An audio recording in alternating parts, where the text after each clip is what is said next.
ఈరోజు మంగళగిరి, గుంటూరు, అమరావతి ప్రజలకి మరొక శుభవార్త.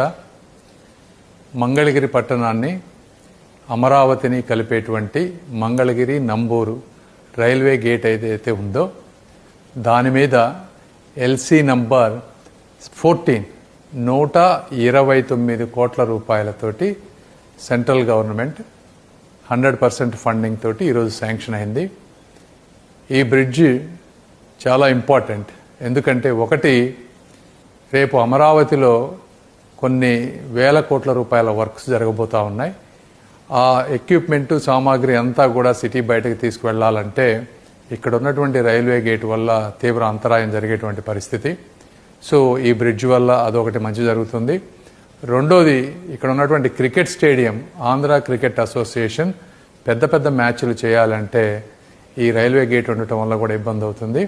కాబట్టి దీన్ని కూడా ఒక యుద్ధ ప్రాతిపదికన కావాలి అని చెప్పి శ్రీ నారా లోకేష్ గారు, అదేవిధంగా ఆంధ్ర క్రికెట్ అసోసియేషన్ కేసినేని చిన్ని గారు కూడా రిక్వెస్ట్ చేస్తూ ఉన్నారు. దీనిని నారా లోకేష్ గారు వారి ఆఫీస్ నుంచి, అదేవిధంగా మా ఆఫీస్ నుంచి కంటిన్యూస్గా ఫాలో అప్ చేసి ఈరోజు దాన్ని శాంక్షన్ తీసుకొచ్చాం. మళ్ళీ ఇది కూడా ఒక్క రూపాయి కూడా రాష్ట్ర ప్రభుత్వంపై భారం పడనటువంటి పరిస్థితి. ఈ విధంగా చూస్తే ఈ గుంటూరు పార్లమెంటు పరిధిలో ఇప్పటి వరకు తీసుకువచ్చిన బ్రిడ్జిలతో కలిపి, దీంతో కలిపి 5 బ్రిడ్జిలు కంప్లీట్గా సెంట్రల్ గవర్నమెంట్ ఫండింగ్తో వస్తున్నాయి. ఏదేమైనప్పటికీ ఈ ప్రాజెక్టుని శాంక్షన్ చేయించినటువంటి శ్రీ నరేంద్ర మోదీజీ గారికి కానీ, అదేవిధంగా అశ్విని వైష్ణవ్ గారికి, సోమన్న గారికి, రైల్వే సౌత్ సెంట్రల్ అధికారులకు, మా స్టాఫ్కి, లోకేష్ గారికి, లోకేష్ స్టాఫ్ గారికి, అదేవిధంగా పవన్ కళ్యాణ్ గారికి, అందరికీ కూడా మనస్ఫూర్తిగా ధన్యవాదాలు తెలుపుతా ఉన్నాను.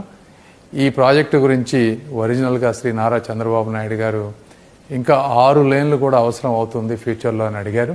బట్ ఏదేమైనప్పటికీ ఇమీడియట్గా వర్క్ స్టార్ట్ చేయడం కోసం ప్రస్తుతం ఉన్న రైల్వే నిబంధనల ప్రకారం 4 లైన్స్కి అప్రూవ్ చేసి అవసరమైతే ఫ్యూచర్లో 6 లైన్స్కి తీసుకువెళ్లే ప్రణాళిక చేస్తాం.